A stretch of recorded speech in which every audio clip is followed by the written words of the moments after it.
Hello y'all, welcome to another episode of JUKEBOXX TV with your host Kevon Baxter, aka YK the Jukebox, and we are here with CEO, founder, philanthropist, entrepreneur, mogul, trendsetter, innovator, cultural leader.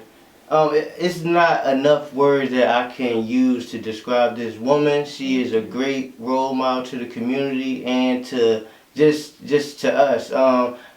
Darniece Bragg. Okay, so hello. Thank you so much. Thank you so much for having me. Hello to everyone.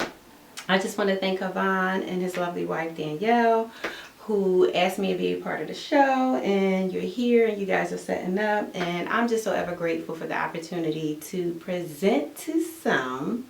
And listen, I'm always revamping because you can never do enough. So my organization, again, as Kevon just said, my organization is called Walking Them Shoes. Well, let me rephrase that. Let me start over. My name is Darniece Bragg.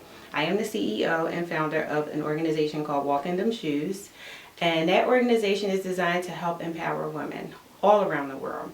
I do speaking engagements, do mentorship, and just recently I'm in the process of launching my nonprofit, which is Walking Them Shoes Girl, an entity to Walking Them Shoes. And I also just recently started a group called Black Women About Business, because what I do, what I love to do, and that is to inspire, uplift, to just encourage women that they can do anything within reason. They can do all things through God, who strengthens them, and that's why I'm here. That's good. So, so what is Waltz? Where did it come from?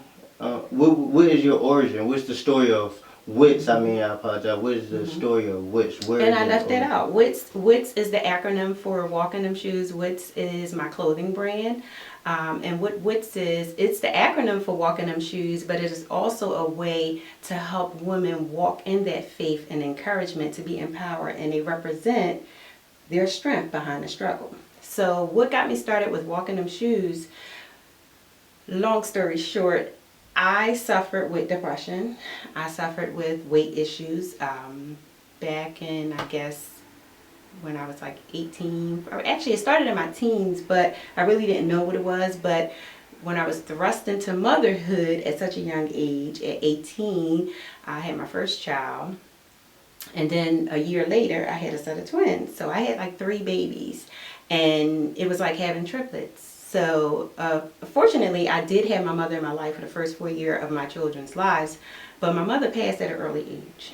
So throughout that time, before she even passed, I was a single mother. I was in a relationship with my children's father, who was abusive. So that was my first hand on physical abuse, my first experience with physical abuse. So I dealt with that inwardly. So I never really expressed it. People knew about it. I tried to hide it, but people really knew what was going on. And that's where those battles came in at. That was almost like the second big dilemma in my life that I was internally suffering. So with all that going on, so I guess I should back up just a tell bit. So before my teenage years and my early young adulthood, as a teen, as a youth, I suffered sexual abuse. So that was the first battle, and then here is the physical abuse, which was the second battle. And I was alone, and even though some people knew certain things, I still suffered in silence. So I needed someone. Even though my mother and I had a great relationship, my mother died when I was 25 years old.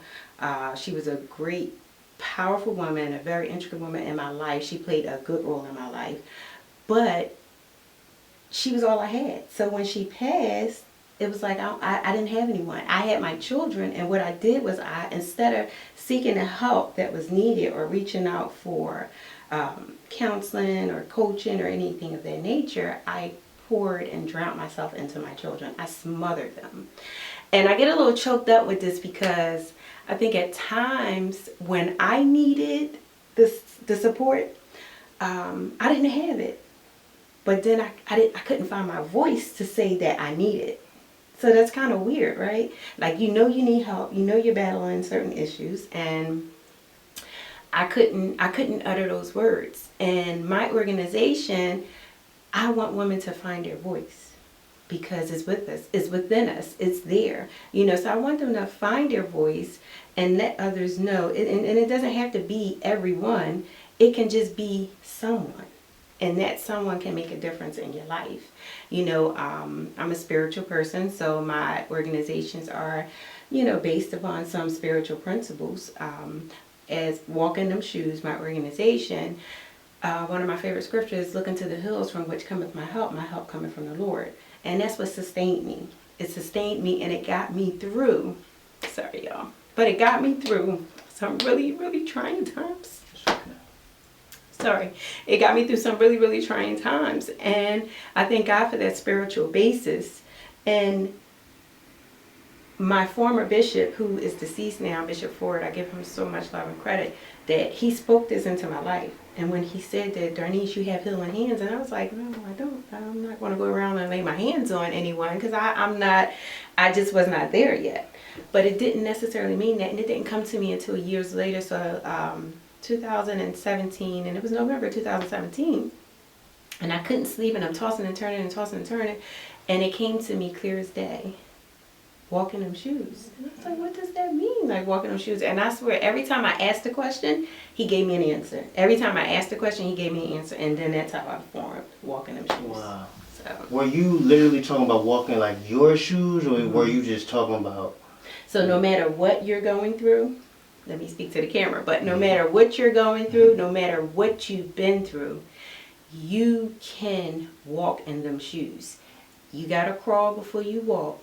So whatever it is that you're going through, whatever it is that you've been through, whether it's sexual abuse, physical abuse, any type of trauma in your life, and I don't discredit, I don't take anything away from anybody to say, oh, okay, you can get through that. You got to get over that. I don't look at any situation like that, because it's steps. You want to have to acknowledge certain things, and even drug addiction. I myself didn't have a drug addiction per se. Later on in my life, I became dependent upon a medication that helped me with anxiety, because I developed anxiety throughout the things that I battled and the things that I suffered internally. But I didn't really suffer with drug addiction, but that too is a sickness that is something that people can overcome, and when I formed the organization Walking Them Shoes, it was to help encourage a woman to get through whatever obstacle that they're facing. And it's worked for me. There are certain things that, I do. I have a coaching business with Walking Them Shoes, and there's certain techniques that I do explain to people that got me through some trying times. So from you said at a young age you've been through abuse physically and sexually. Normally, a lot of times, people out there, women, men, whoever who go through things like that, they normally become voiceless. So what was it that got you out of your shell to open up and become the voice? What took that? How were you able to? That's a really, really good question. What happened was, my children, I started seeing, as I said, I guess when my daughters I have 2 daughters and 1 son. My daughter was probably about 9 years old. My oldest daughter was about 9 years old. And she just started becoming so rebellious. She was just defiant, and she had everything, and I couldn't understand it. I mean, their father wasn't like a real role model. He wasn't really there in their lives. So to me, I would say, yes, you had everything. Mommy supplied all your needs. So what is the problem? She would act out in school, and she just had that flip lip. Okay, yes, they say girls give the mother the drama. We know that, right? Okay, but I kept looking at my daughter and saying, something is wrong. Like, what is it? And I couldn't figure it out. And I just kept praying about it. And I heard God say, look at you. So when I say, and it kept coming to me, look at you, what is it that you're doing? So it wasn't that I was doing something to her for her to act this way. I was doing all the right things as a mother. But what it was I was hiding my feelings. I was harboring resentment for certain things. So I don't know if she was picking that up. I really don't know to this day if she was really picking that up. But her behaviors made me look at myself. And I started looking at everything that I had internalized, all down to even, the thinning of the hair, the weight loss. All that was like a form of depression because I wasn't eating, I was barely sleeping, but I was functioning. I would get up and go to work. I was working 2 jobs, raising 3 kids, but I kept looking at this particular daughter of mine and saying, why is she acting this way? Why is she cutting out? Why is she being so disrespectful in school? And that's what made me, and I said, I had to get help for myself. So I sought counseling for my own self. That's good. Counseling in the Black community, counseling, therapy, any form of having to sit down and open up is sought out as being soft or Weak. being weak. Where's your view on counseling? At that time, I never looked at it as being weak. I just didn't want people to know that I needed help because this shell, I had it all going on. I had the house, I had the car. I felt like I made myself look presentable enough, that, nobody needed to know what was going on with me. So, I guess maybe you can say I know some people frowned upon it and looked at it as a sign of weakness, but I just wanted, I still wanted people to know. And I guess I was trying to prove to individuals that I'm handling this. I got this. But deep down inside, I was crumbling. So I would say that for people who are suffering, never look at it as a sign of weakness.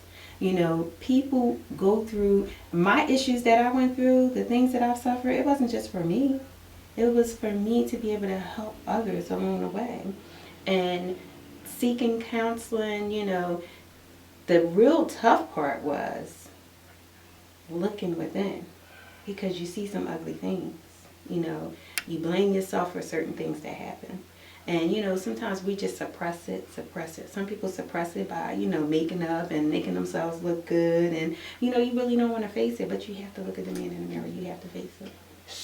So it's similar to like the outer, like you so beautiful, but the inner is like demon. So I was I read a book and it kind of pinpointed with a lot of, well, me per se, I can't speak for others, but a lot of the stuff that I was visualizing.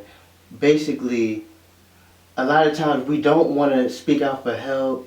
Or tell people our problems or we need help or whatever due to ego. And the book was called Ego is the Enemy.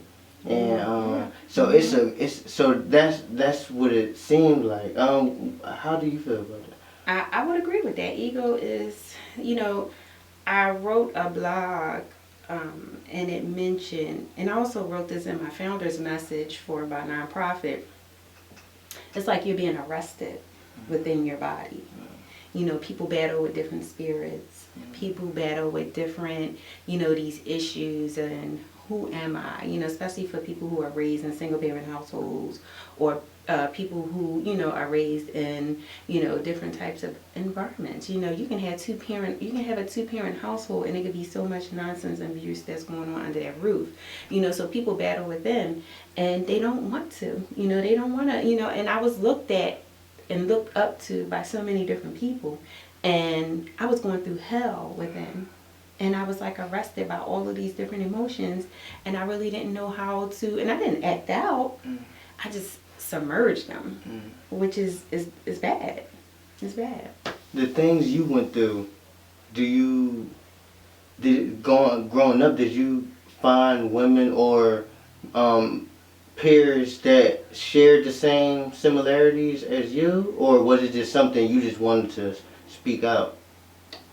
What? When I say that again? Did you share like the same?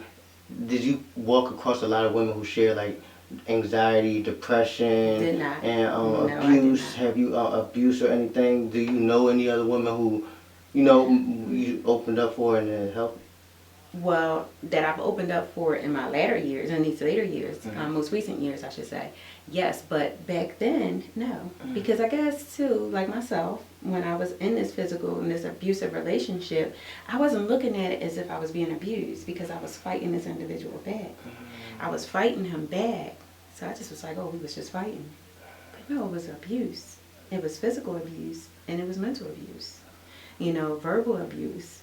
And a really bad situation happened, and it made me feel, I had my 3 children at that time, and this big altercation happened between this individual and I, and that was the last straw for me because it made me feel like I wanted to jump out the window. The only way that I would be able to survive this situation was me jumping out this window because the doors was locked. There was really no way out.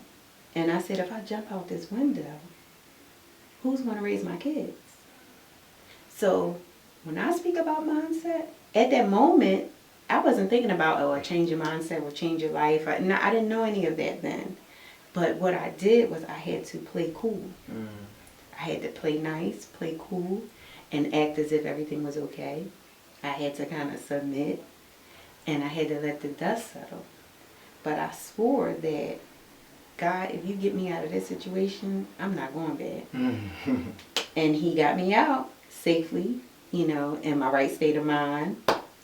Got me and my children out of that situation, and I didn't look back. And it was at that time when I started thinking about how can I build my life? What kind of life am I going to set for my children? Because at that time, I was raising 3 babies. I was on welfare. I had to make a difference, not just for myself, but for my children. So how is it now that you don't just have a first generation, now you have a second generation to influence? How is it carrying that Heavy. When I say that my drive, I was driven already to be able to take care of me and my children, my 3 children. But my 6 grandchildren, Peyton, Makai, Amaya, Michaela, Kennedy, and Mackenzie, they are my life. And 5 granddaughters and 1 grandson, walk in them shoes, girl. So I pray, my prayer for them is that they don't suffer any of the things that I've ever went through. But we know that life happens. Things happen, right? So what I am trying to do with my grandchildren, and things that I learned that I didn't do with my own children, is to keep the line of communication open and keep talking to them. Ask them how their day is. They have a voice, because when I was being raised by my mother and my grandmother, kids were to be seen and not heard. But I strongly disagree with that. They need to be heard. We need to teach them how to express themselves, because guess what? You'll tell this child, stop doing this, stop doing that, stop acting like that. Why are you acting like that? Why you so mean? Why are you acting like that? Shut up. But you're asking them why they acting like that. You're telling them not to act like that, but you're not teaching them a new way to act. You're not teaching them how to exemplify, how to express I'm upset, how to express when I'm angry.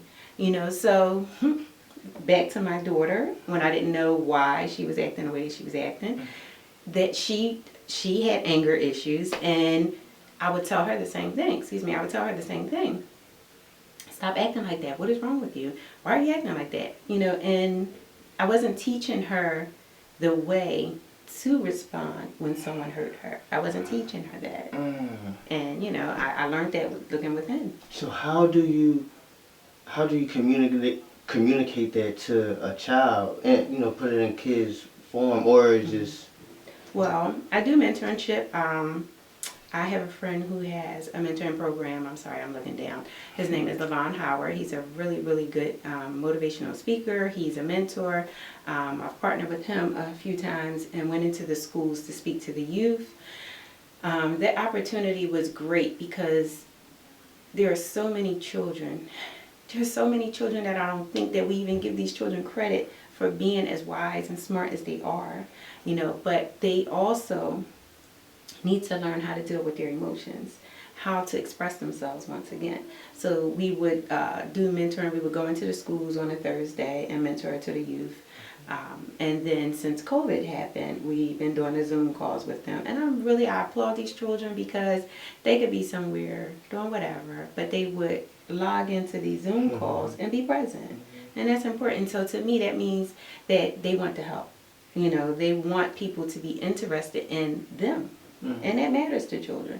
Children want to know that you care about them. Because buying them the latest fads, that don't mean that you care. You know, what are you pouring into these children? What are you teaching these children? What are you doing in your actions and your body language? What are you teaching them? So we have to consider that. So my Walking Them Shoes organization, I funded it out of my pocket and I started it. I did different types of speaking engagements, and I'm so ever grateful for the lovely women that came out to support me in each and every one of those events. But Walking Them Shoes Girl is the nonprofit organization that I am just starting, and I am praying that this take off because I eventually want to have a housing facility for girls to be able to come and have that safe place. That place that I needed, and even though I may have been 18 at times dealing with certain issues, but that place that I needed when I couldn't really go home and talk to my mom, I couldn't talk to the lady down the street, you know, I just was harboring issues, you know, and I want people to feel comfortable. I want women to feel comfortable enough to say, because it's okay to say I need help. It's okay to say I don't know. It's okay to say I'm hurting, you know, and it's not just the younger ones, you know. I deal with women and I coach women who are well in their 30s and 40s, and, you know, people are hurting. You know, these times are so trying, and everybody say, oh yeah, you know, I know a few ladies that'll say, yeah, everybody done shedded a tear on a pillow. Yes, they have. Yes, we have. You know, and it's okay to do that, but it's nothing like sometimes going to go call Aunt such and such, Miss such and such, your girlfriend or friend, somebody that you can lean on. So my group that I started, Black Women About Business, that's also to help women who have started their own businesses, Black women of course, you know, and trying to get them to, you know, be able to communicate. That slogan there, Black Women About Business, is no woman left behind. I don't want to leave anybody behind. Whatever it is I know, I'm trying to teach it. And I'm just hoping that others will do the same. So we all can grow, you know? So BWAB, yes. How is that?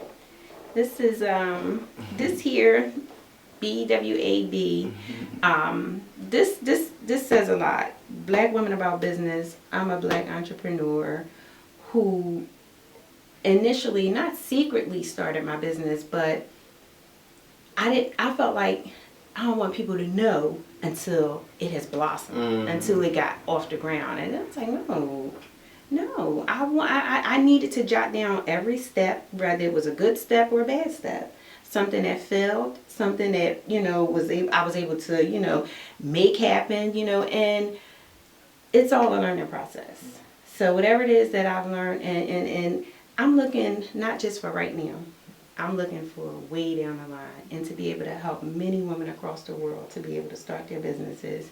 My Black Women's About Business first pop-up shop was this Saturday, and it got canceled due to COVID. But the most amazing part of it all was that when I posted and asked for vendors, I had such an enormous amount of people reaching out to me and saying, yes, I want to promote my business. So it wasn't that just that they wanted to promote their business.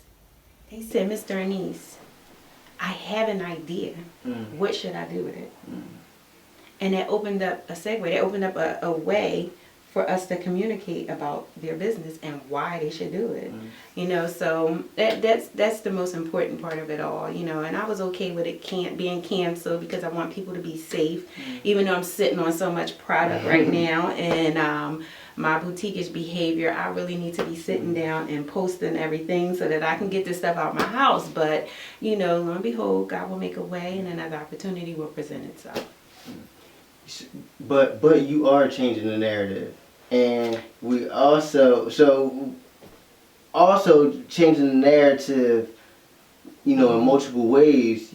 That is also one of your brands. Tell us about how you are changing the narrative. Yes. That's funny because my husband he's an entrepreneur himself.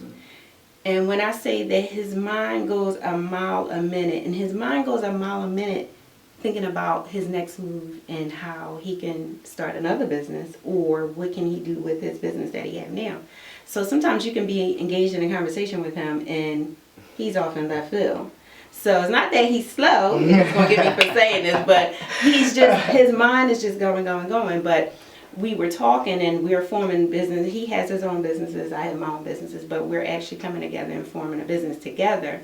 And I said to him, like, baby, like, you know, people talk about changing the game. Okay, yeah, change the game, but we want to change the narrative. And changing the narrative, and it tears me up because changing the narrative is changing the story. I can't change what happened to me, but I could definitely change the road that I'm taking to get where I want to go. Because I could just take that road and be settled and be comfortable with, yeah, I formed that organization, yeah, I did that, and just sit back and collect, or just sit back and say, yes, I did that. But I want to change the narrative, so not only for myself, for my children, for my children's children, and that's just how it should be. You change the narrative. You leaving here with a T-shirt, because I got you. I know I got one for you. But that's important. Yeah. That's important. That's good. We appreciate that. And so tell everybody, and if y'all, I know y'all definitely gonna want to, but if y'all want to see more of Darniece Bragg and keep up with her, please tell everybody where we can keep up with you at, and what else do you have going on? And do you have, like, are you working on a book or anything? Because I am. I would. So it's just so much that's here, and it's just so much that's here that sometimes it's kind of hard because I work full time too. So yes, part of my coaching business with Walking Them Shoes, I started, and this is going to be my first book. I actually have part of a book written, but the hump. You may have seen this advertised on my website, which is Walkinthemshoesllc.com.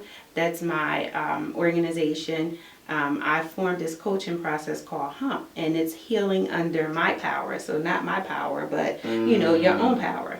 And it takes you through those steps. It takes you through those steps of healing in different areas of your life, physically, mentally, emotionally, spiritually, and how it all comes together. And that's something that I do in my coaching business, as we speak about. And you know, I can't just say I'm gonna work out and work out. You know, I gotta work out physically, but I also gotta work this here. Reading books. You know, you gotta be careful what you listen to, what you're absorbing. So I also have again the boutique-ish behavior, and that's where I do a lot of my printing of my shirts. I have fashion jewelry there, and one thing about it, people, I love to look good, and I think it's so important that how we represent ourselves, that, you know, I think how we show the world, you know, and it's not so much that we have to be shallow, and you can look back on thinking about how I was back then, like I wanted to make all this up, and didn't matter what was going on inside, but come to Walking Them Shoes, that organization, and get that coaching, that full circle coaching going on, so that you can begin that healing process within all areas of your life, so you don't have to worry about, you know, yeah, oh yeah, she looked good, or he looked good on the outside, but what is he going through on the inside? You know, yes, are you feeling good? Exactly. You know, so I'm just excited about a lot of things that's going on, but yes, I'm finishing that book Hump, and that's just going to be like a little pamphlet, like it'll be an ebook, but it'll also be something tangible that you can have and build upon and kind of reflect back on, because it's not something that you just read and put down. It's something that it's something that will allow you to continue to work that process within yourself.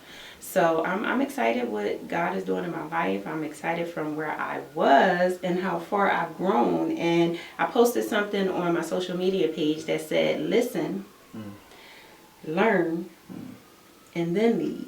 We can't lead if we don't listen. We can't lead if we don't learn.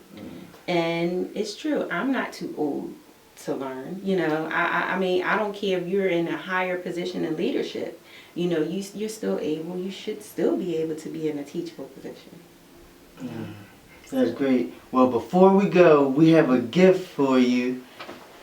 This is from Gaia's Child. They graced you with a nice little gift. Yeah, come on. Oh my goodness. See, now I'm in the blessing business because I said they leaving here with something today. And here y'all are. Y'all are the gift to me. Y'all are. Thank you. Is this something to open in private or I can open this sneaker? Either or. It doesn't matter. You can open it now. All right. Look at this here, y'all. And y'all make me put my glasses on. Right. Oh my. See? Yeah. Yes! She told her how much Oh my goodness. I love teas. Did you know that? Did you know that, guys? Oh my goodness. Thank you so much. I am a tea drinker. It could be 90 degrees outside because it's soothing. It is relaxing. Look at this, y'all. Y'all have to rep it. Listen, y'all have to go and support. Go and support Gaia's Child. What is the website? Gaia's Child with 2Ds.com. GAIASCHILDD.com. Yes, I love it. I love me some teas. And I have my tea press too.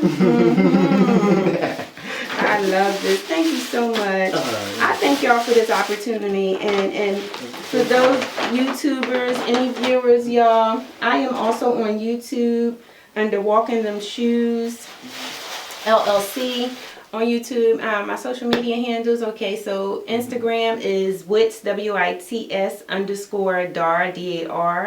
Website, Walkinthemshoesllc.com. And the nonprofit website is witsgirl.org. And what else? It's something else that I'm missing. Boutiquish behavior and courageous and confident, but they all tie in. So if you get the one platform, you'll get to the other one. You know, and it's all about uplifting and encouragement. And I really thank you so much, Kevon, for what you're doing. When I watch your videos, I'm so truly inspired. So you continue to keep doing what you're doing and know that I'm here whenever you need me. Listen, I'm building a business and I'm doing a little bit at a time. And listen, whatever I can help with, I'm here. Phone call away. I don't care. 12 o'clock midnight, 3 o'clock midnight. I don't care. I'm here. Same here. Thank you. I appreciate that. I do. Yes, absolutely. Thank you. And I love, and we love Darniece Bragg.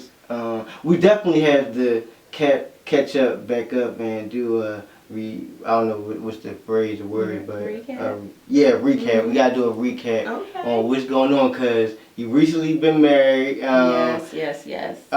Grandchildren and other endeavors. So it's a lot more we could talk about, and I'm sure everyone would love your story and would love to get a glimpse of your life. And you too have a story. You too, and your story can help save someone. So never be afraid. It has to be when you're ready though. So I wouldn't sit here to usher anyone into something that they're not ready for. But definitely know that you do have a voice and your voice matters. It matters. You know, I get a little choked up, I get emotional. This is my passion, this is what I love, and this is what I enjoy doing. And I hope someday you see this shirt that say, Mrs. CEO, Billionaire Beauty. Billionaire Beauty for real, that's my goal, that's my desire. And, you know, it's amazing. I have so much that I can share and the wisdom behind my failures, you know. So don't ever be afraid to say that you failed at something because it's a lesson in and of itself. Yeah. And on that, y'all, we would like to thank everyone for tuning in. And remember, this is JUKEBOXX TV with Walk in Them Shoes, BWAB, the great Darniece Bragg. Yes, thank you. Thank you. This was really lovely.